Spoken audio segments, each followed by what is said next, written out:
Thank you for that introduction and welcome everybody. It's fun to have everybody here to listen to me today. I have just a few announcements to make. First of all, please make this as interactive as possible. Feel free to interrupt me. I don't want to just present and discuss my slides. So feel free to reach out, jump out, ask me a question. And if you listen to my bio, you probably wonder, well, these guys had a lot of jobs. Couldn't he keep any of them? So I think it's kind of a testament to the market today. If you think about job opportunities, and I think we all think about jobs at this stage of our lives, especially you younger people. I just read an article on USA Today that said that 14 of the top 50 jobs today are in the tech field. And interestingly enough, those jobs all pay anywhere from 100K on up, right? So it's kind of interesting that the demand is still there, right? And the real challenge, of course, is that we can't fill those positions. There's some 50,000 jobs going begging in this country in the tech field. That may be surprised by that, but that's the facts. So today I'm going to focus on innovation, right? And I'd like to ask a few people in the audience, just give me your thought. What does innovation mean to you? What's the word mean? Does anybody have any thoughts on that? The unique idea that you have that's brought to action. Okay. So a new way to solve a problem. Yes, yes. Anyone else? It's different than an invention, but it's kind of a spin-off of the current invention. Okay, good one. Any others? Okay, so what you're going to hear from today is Al Pappas' presentation of what I believe innovation represents and what I've learned during my career, right? So here's my overview. What defines innovation? I'm going to give you my definition. I'll give you some history, where history of innovation began, and all my views. I'm going to talk a little bit about established entities, businesses that are in the technology field primarily because those are the ones I understand the best, but also who have been very innovative in the marketplace. I'm also going to address the startups that I advise, give you some insight into what role I play today in the startup community. Give you some insight into funding strategies, because at some point, if you're in the market to start up a company, you probably want to learn what the best mechanisms are for funding. I'm going to talk a little bit about recent technology trends as I see them. And the last but not least takeaway that you can take from this presentation. So I think you already heard many of you repeat what I'm going to say in line one. A new device, the idea or process, act of introducing something new. Something that's replicable at an economic cost. So if you can reduce the cost of something that already exists, that's considered an innovative idea. Evolutionary, where there's many incremental steps to changing or introducing a new process. And then revolutionary, a disruptive process, and new. The best example I can give you right now is Amazon. You think about what Amazon has done over the last few years, there's good news and bad news there, because the good news has made it great for the consumer. The bad news has created so much disruption that you're probably seeing more recently the loss of all the retail jobs. Well, I'm sorry, but innovation doesn't necessarily wait. It doesn't necessarily create jobs in all communities. So be expecting more change to come. In fact, our recent president has stated he's going to bring back manufacturing jobs. Quite frankly, I don't believe the chance of that happening is pretty high. I think more likely we'll have more technology jobs. And we're probably going to see robotics replace more of the existing monetized jobs that are easy to perform, those that don't require a lot of skills. So I think we're going to see a lot of change in that area. In summary, the process of translating an idea or invention into a good or service that creates value for which customers will pay. If they're not going to buy it, if they're not going to pay for it, it's not really worth an innovation extra effort. So, some history. I'll give you some examples. In the 14th century, China came up with the compass, right? Very innovative for that period of time when you think about it. Morse, the telegraph. Again, we didn't have any mechanisms to communicate substantially. The telegraph was a major innovation. Bell Labs invented the transistor for the first time. And the transistor, as you probably know, was the primary ingredient in today's computers. Now those transistors are designed into many of our chip devices. HP, test equipment for engineers. These two guys started this company in their garage. It's still there. I worked for them for a while, so I have some understanding of what it took to grow that business. But today they employ some 300,000 people, right? So innovation can create lots of new opportunities. Turing, if you're familiar with Turing, Alan Turing was the gentleman during the Second World War that helped the English uncover the devices that the Germans were using to communicate. And in essence, was the first mechanism for programming. Even though it was all electronically driven, that became the basis for programming as we know it today. Univac Computer by Remington Rand was basically the first mainframe that was built in this country. So there were other instances of computers being built, but that was the very first one that became commercialized in a manner that could be used in a variety of different ways. And a company that I know very well, Adobe, PostScript, make marks on paper. Well, you might think that that doesn't take a lot of effort, but it does. PostScript is actually a programming language that is embedded in every laser printer throughout the world. And it actually dictates to the device how to print the various characters and graphics that you see on laser devices. And that language was developed by Adobe.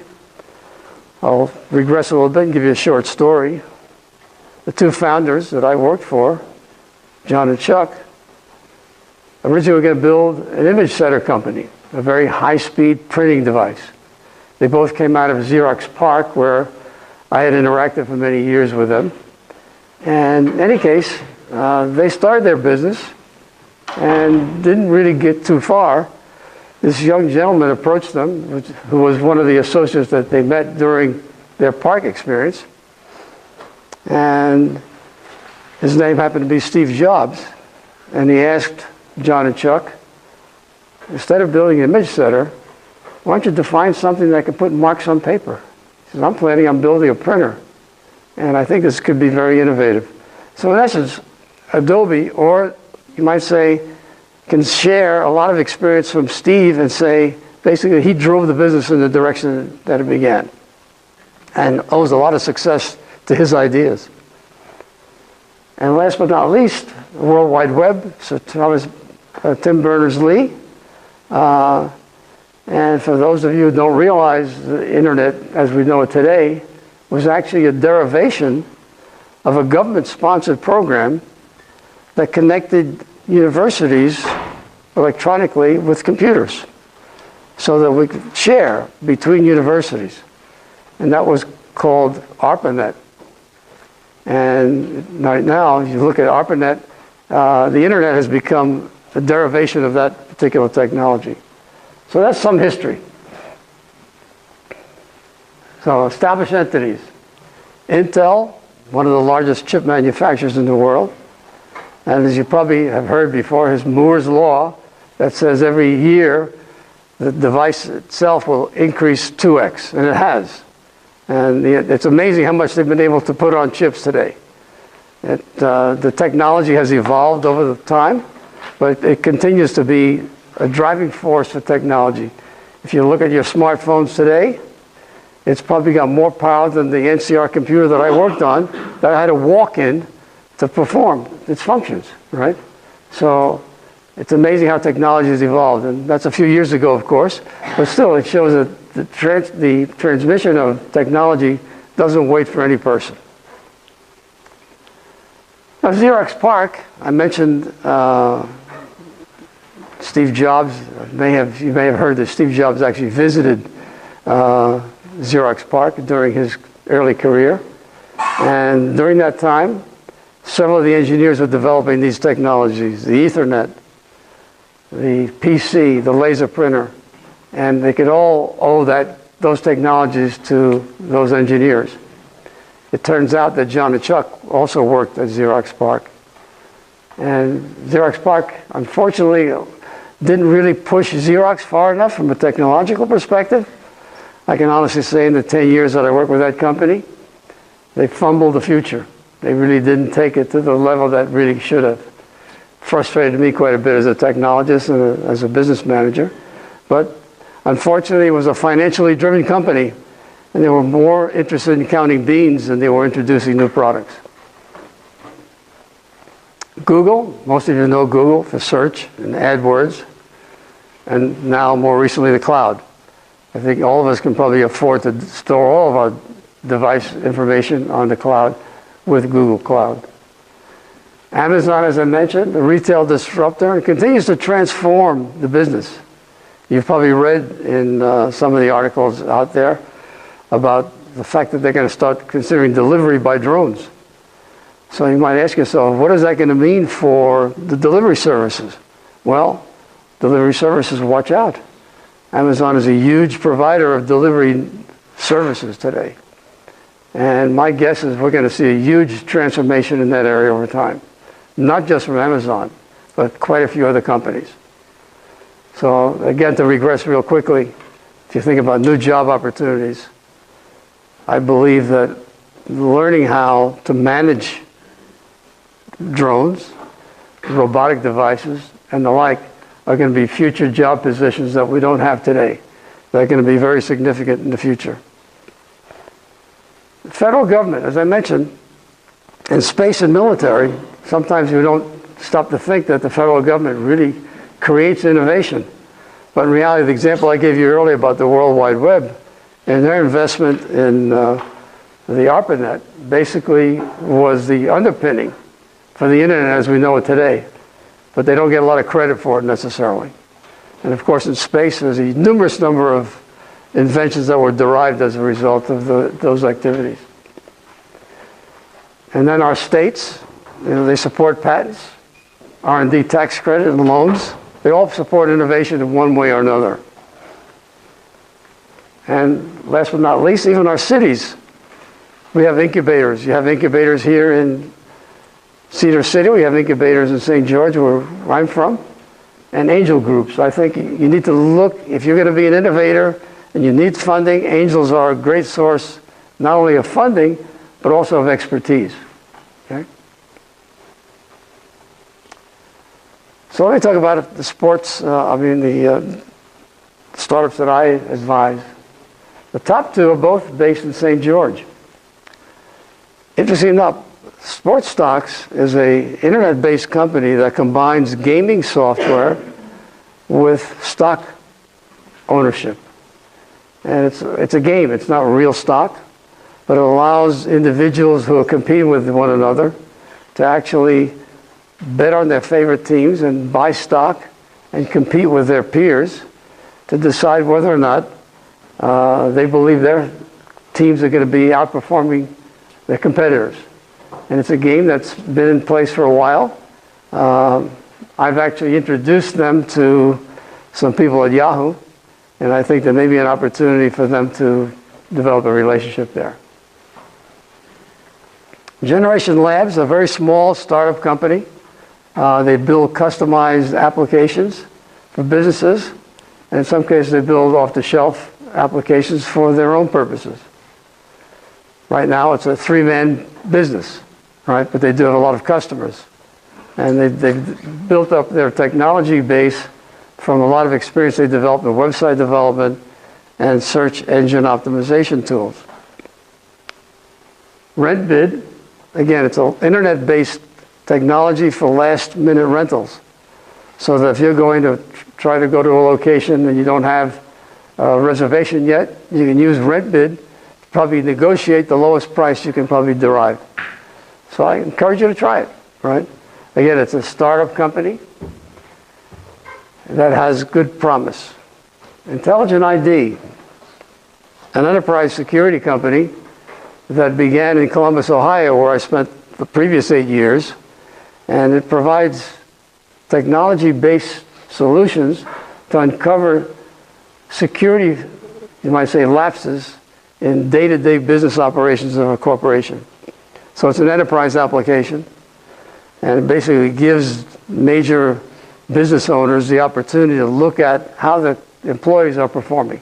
So it's a little bit like Big Brother, but it kind of warns people that emails are being sent that should include keywords that shouldn't be used. I won't use those words, but you can imagine what they might be. And some of them might be kill, some of them might be more difficult to uncover. But they use that technology to derive and warn the management that there may be a security lapse in their employee base. And it's been very successful. Move Easy, another internet-based company. And what they've done is they've actually disrupted the moving business. So you as a consumer can actually use Move Easy to get quotes directly from moving companies without even calling anyone. So you can actually put in your configuration of moving information, your home or whatever business implements you might have, and you'll get a quote back. You can decide if you want to call them and go for the next step. Digital Keys is a hardware and software company, actually based in Australia. I met the founder in Columbus, and I thought it was very promising, so I decided to become an advisor.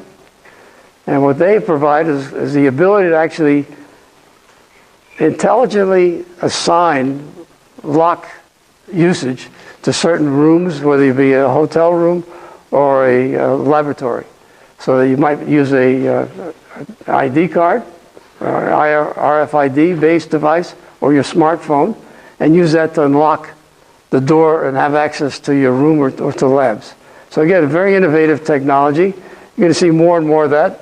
Today, many hotels provide this service so that you as a consumer, if you did make a reservation, you can even bypass the front desk. You don't have to bother checking in.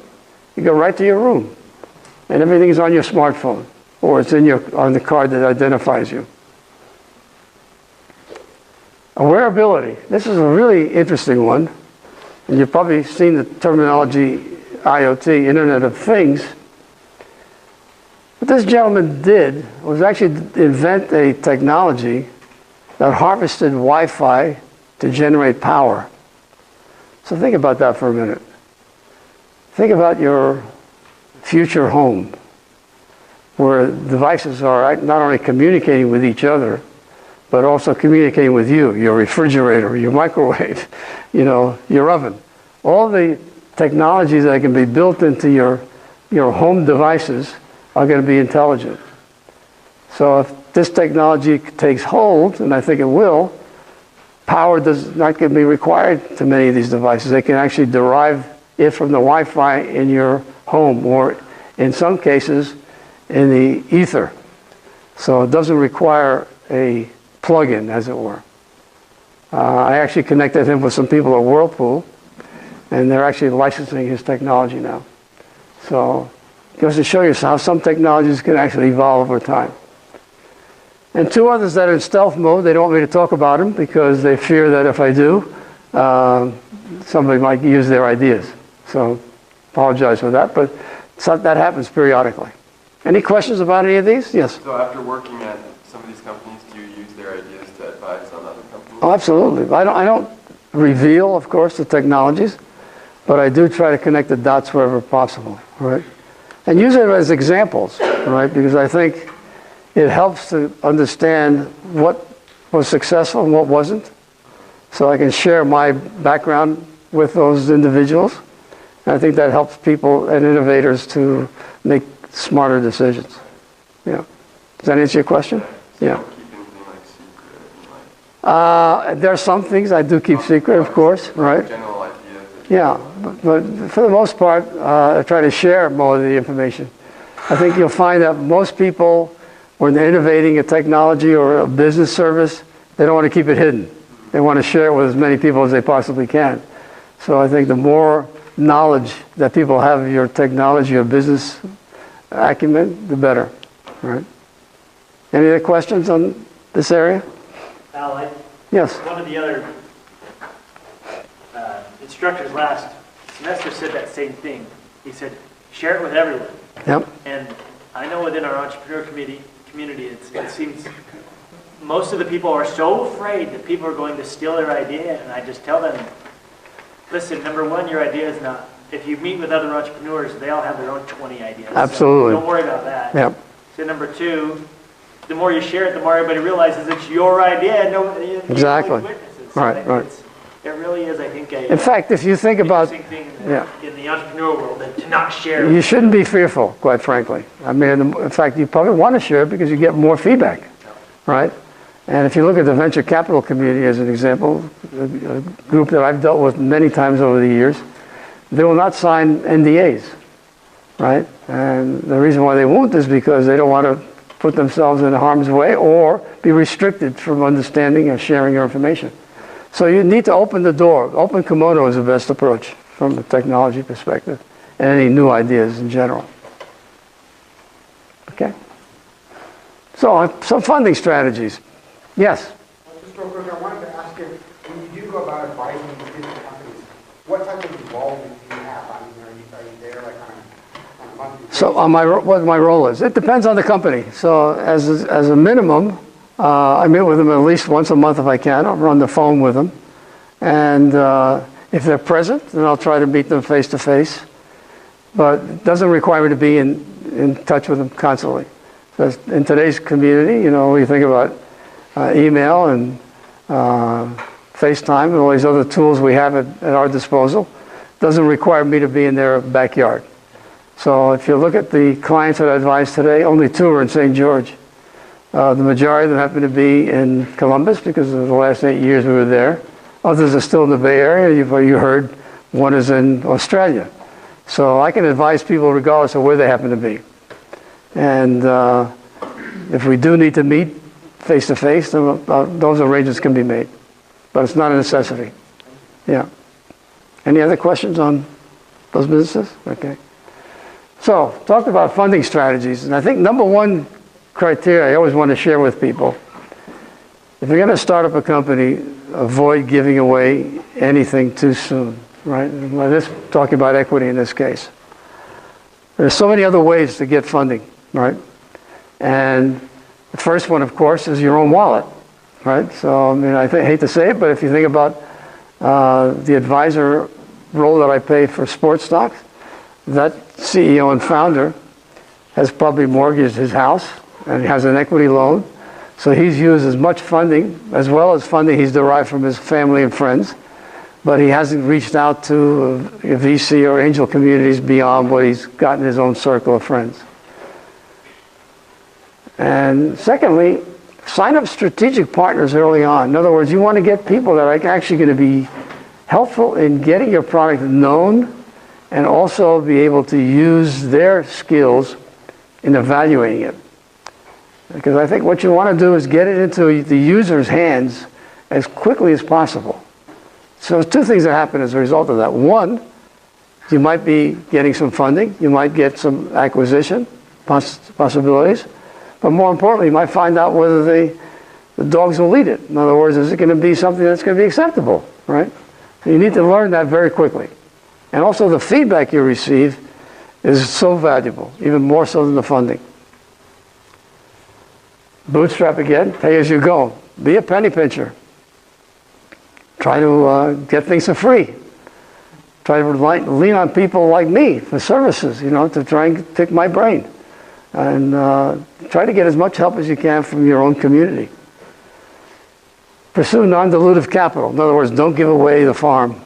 There's lots of ways to get money out there and through banks and through other resources without giving away your equity.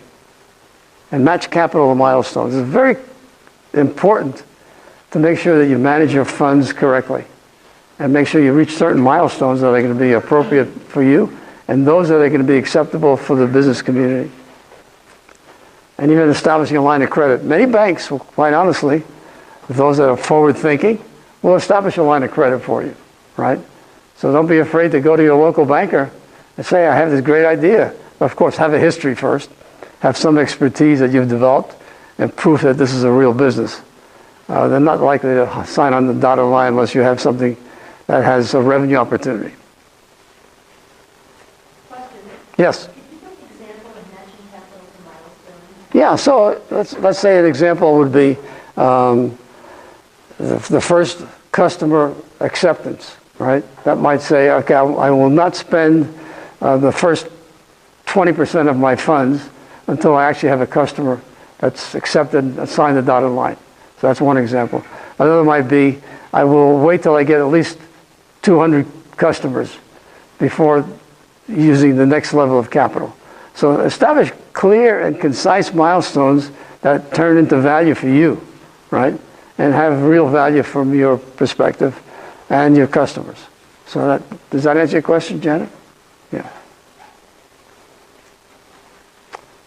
So here's some recent technology trends, and none of these are going to be a surprise to you. Smartphone apps. Everyone that has a smartphone has apps on them. I'd be shocked if most of you in this room don't use several of them. And that technology trend is going to continue. It's not over by any stretch. IoT, I give you some examples of Internet of Things, not just home and security, but we're going to see that take place throughout the globe, quite honestly. And quite honestly, we'll probably see more advances taking place in third world countries than we will even in our first world countries, primarily because they don't have an infrastructure to deal with. So they can kind of innovate how they use the internet in many ways. On-demand collaboration and contact. So how do you as a group collaborate today? Most of you do it by text, or you do it by email, or by phone. In fact, the phone on the smartphone has become a misnomer now. It's not necessarily a smartphone anymore. It's a smart device. But how often do we use it to phone as opposed to text, right? So I think we're going to see a lot of changes in how we communicate and how we collaborate. I represent one company that's, I can't mention his name, but he has a collaboration tool that brings together all the different mechanisms of communication and provides it as a single source so that you as a student or you as a business person can actually interact with people that you meet at a seminar or you met at a business meeting and actually collaborate in a way that says, hey, who are the people that showed interest in my product or my technology? And how can I get them to bring together a group of people that I'd like to be connected with? So communicating and collaborating is going to be very key going forward. Mobile everything.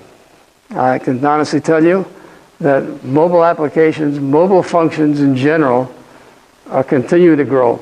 If you think about computers today, as we know them, mobile devices are going to overpass and pass, I would believe, the sales of computers going forward in the rest of the world. And so why is that? Well, the convenience, of course, is number one. But number two, the cost and the technology that's being built into them doesn't require us to be in front of a desktop or a laptop or a tablet anymore. All that technology is being built into mobile devices. Smarter devices, self-regulating.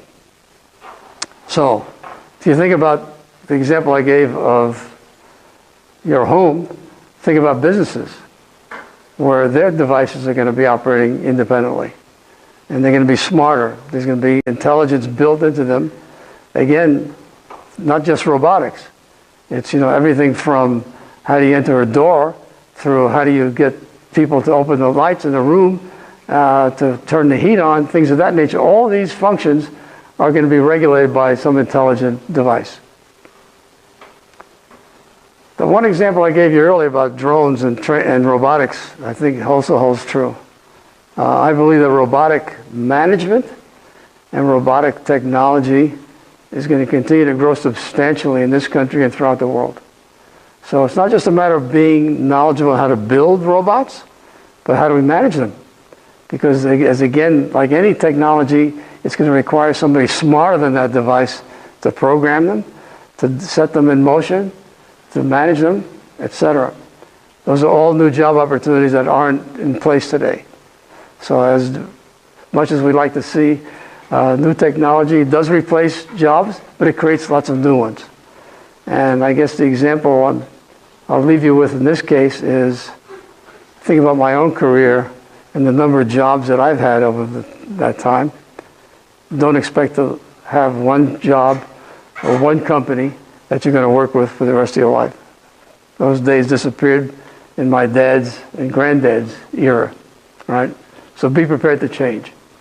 And what does that translate to you? Constant education.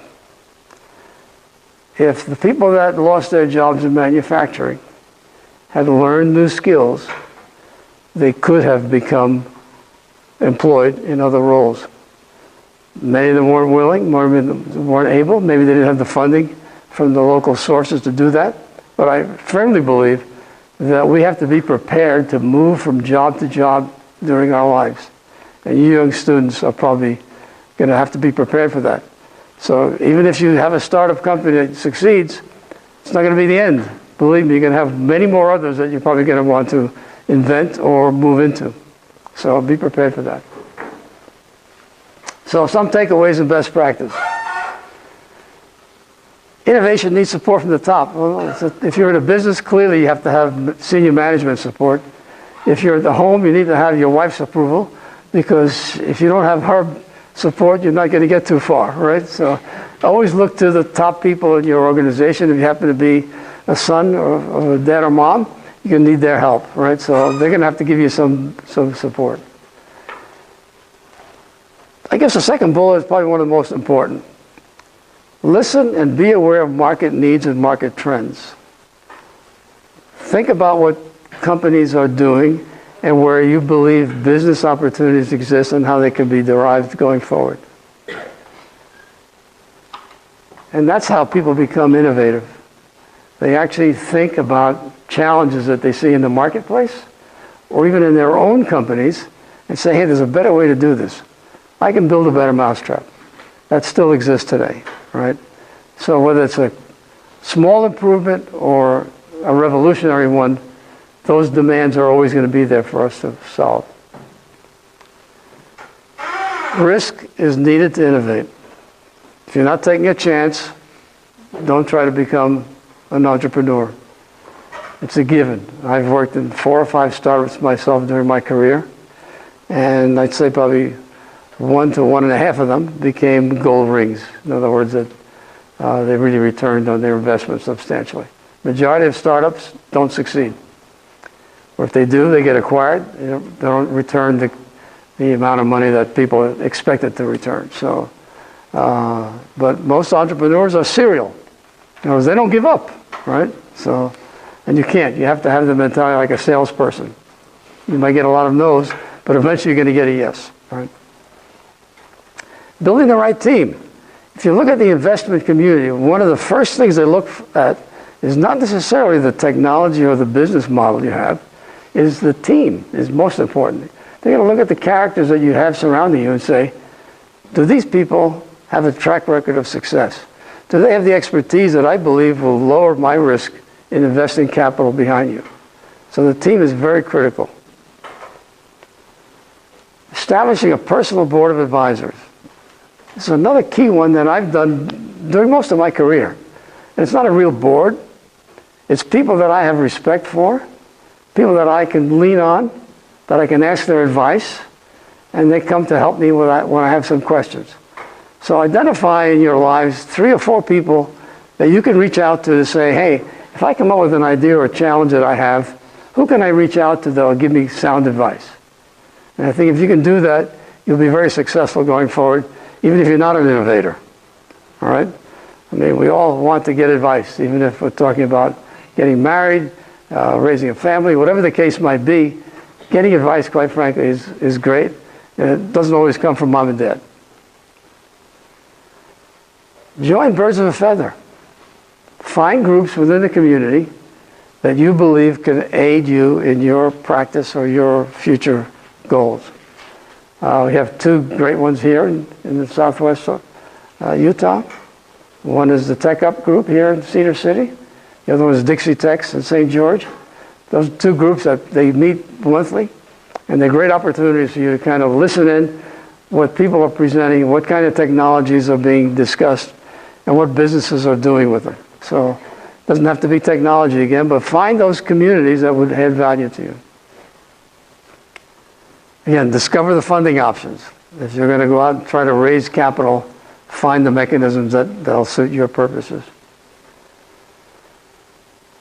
And try to find the early adopters, right? I think if I look at myself, and I look at my CIO days, I always looked at new technologies that were coming out, because I consider myself an early adopter, because I came out of the technology bent, if you will. I was an engineer before I was a CIO. So I always allowed, you might say, new ideas to come to me, and new business startups to communicate with me, to say whether or not they would be something I'd like to try. And a few of them were home runs. A few of them were duds. But quite frankly, find people like I would be in those roles and sell them. Failure is a learning experience. I can absolutely contest the fact that most entrepreneurs don't hit the home run the first time out. In fact, most of them fail, and they fail regularly. It's okay. And I think when venture capitalists in particular look at investing in individuals, they want to see how many failures that they had, or how many experiences they had. Because they know that if this person has the gumption and the fortitude to stick to it, the likelihood of them returning success and returning an investment that they see as appropriate will make it happen. So those are the ones I think are appropriate. Any questions on any of these? Okay. That's all I have. I'd like to open up with any questions you might have.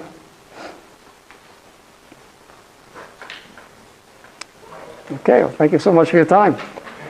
Oh, there's one. Okay, here. What would you say your most successful venture would be? So as far as startups, you mean? Yeah.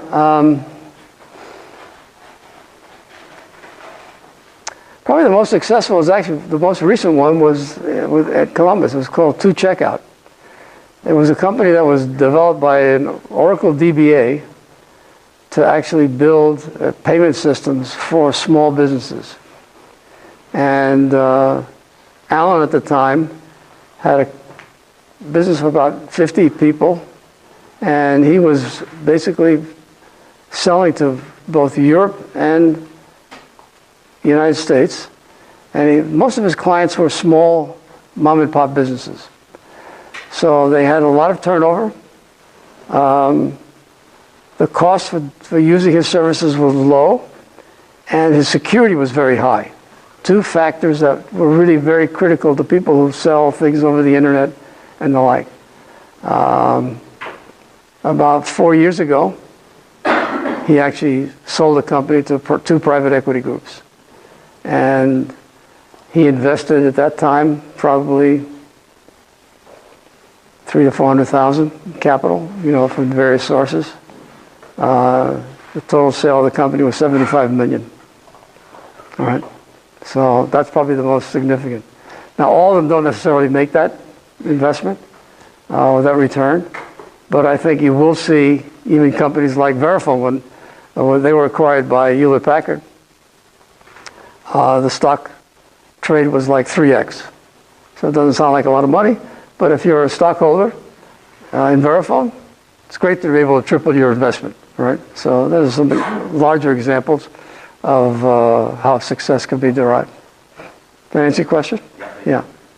There's another one. Yes. You're not the only one that's talked about holding on to that equity and Right. doing those shares. Mm-hmm. Maybe some advice, some experiences where you've seen somebody dilute a little bit too early or a little bit too much. Yeah.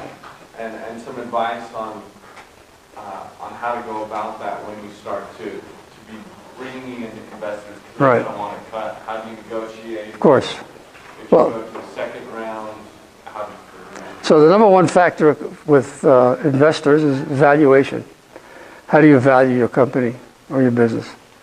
Number two is most venture capitalists or venture or angel groups quite frankly, want to get as much of that valuation as they possibly can. So you have to be diligent and get help from a finance person if you don't have one, and a legal person if you need, and people like myself that have been through this before, and help you, number one, evaluate your company appropriately and minimize the amount of capital you need to derive and minimize the amount of equity you're going to give away. One example I'll give you is a company that basically took venture money too soon, one of the startups I worked for, and as a result, they owned almost 50% of the company. They had people on their board, and they drove the company into a direction that was not where he was heading. They eventually forced him to sell it to a larger company, and as a result, he basically lost control. So, number one, maintain control at all costs, right? Never give away more than 50%, right? Because then you give up all the control you have. So that's number one. Number two, seek people that are going to be value investors. What you don't want is just a bank. You want people that can help you grow your business or help you drive it in the proper direction. So you want to give you advice and guidance as well as money. So those are the factors that I look for. Does that help? Another question? When you were studying in university, like in the art shoot, what was the biggest difference for you, stepping into your future, that put you where you are today? So it's a good question. So I went to college. My bachelor's is from Brooklyn College, and I started out as a double E. I was going to become an engineer. Hated physics, but I was good in math, right? So I stuck it out with math. Graduated with a bachelor's in math. And I said, now I got this math degree, what am I going to do? What kind of a job am I going to have, right? You know, the obvious things were teach, right? Or become an actuary. Those are the two major roles that were in place today. So interesting enough, I was doing part-time work for a bank, and they happened to have a data processing environment at the time.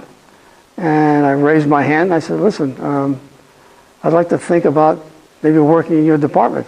Can I be part of that role? So I took this aptitude test. I scored highest on it, and that was my first programming experience, right?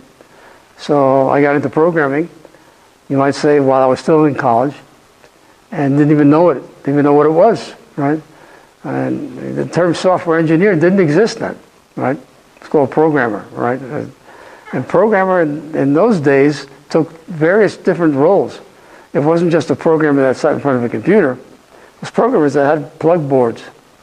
So if you go back in the days where IBM, pre-360, pre-mainframe technologies, they had these wired boards that you'd have to program, like a telephone operator connecting, one person to another on a telephone switchboard.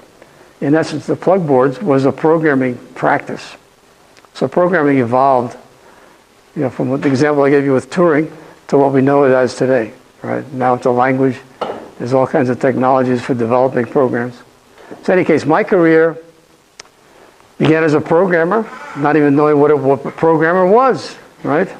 So interesting enough, I left New York when I was still very young, right out of college, and had some family in Southern California. Moved there without a job. Lo and behold, I found NCR has a computer division that just opened up. So I knocked on their door, and fortunately I walked in there and they had positions.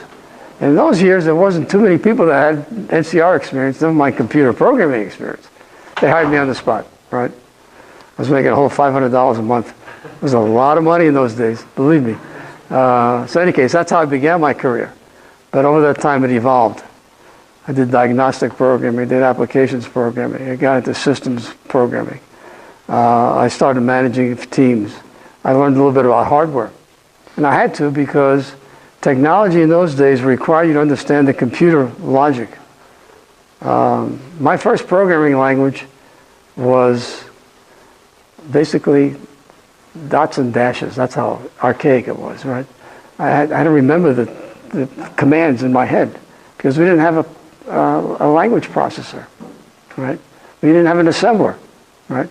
So basically, we had to use programming in a very archaic tool. It's like using, chisel and marble today, right? So, yes. Thank you very much for the very fascinating talk. Yeah. I'm a faculty member in the computer science and information Yep. systems department. This is actually the area of my teaching. Yes. So I also learned a lot from your experience. Because for me to teach both, business students and Yep. technology students, I find it's a challenge to balance both needs. So for students, with technology background, what Right. is your thought? How much, business knowledge do they need? For students, for example, like business students, Yep. how much technology background or knowledge they need to be able to run this kind of technology-driven companies? Great question. You absolutely have to have business knowledge. At least a minimal financial awareness on how to manage funds and how to report balance sheets and how to determine cash flow, things of that nature, are going to be critical to financial needs for technology-based businesses. I don't think you can run a business today without somebody that's smart in that area. The startup company that I advised, that's only 3 people, he has a CFO. Why? Well, he's a part-time CFO, of course, but he has somebody like that to help him, advise him on the finances. Because he's not good at it, right? And yet, if he surrounds him with people that are smarter than him in that area, that helps him be successful. So it's absolutely critical. I don't know of any technology company that can succeed without a financial backing. So, that answer your question? Yes, actually Yeah. I have one more question. Sure. It's very short. Sure, okay. Because there are many, many innovative ideas. So in your experience, would you be willing to share how you can make your innovative ideas standing out among many other innovative ideas? What is your experience? Well, I think you have to prove to people in certain positions that these are really going to be successful, right? And you've got to find the early adopters. You got to find proof in the pudding. So somebody that you know can be a customer or a user of your technology or your innovative approach needs to be brought on as quickly as possible. You want to find out quickly because you want to fail as quickly as possible. Because your innovation may not be a very good one. So the sooner you find out, the better, right? Yeah. Thank you very much. Okay. I'd like to give this a wow. for participating in our speaker series. Great.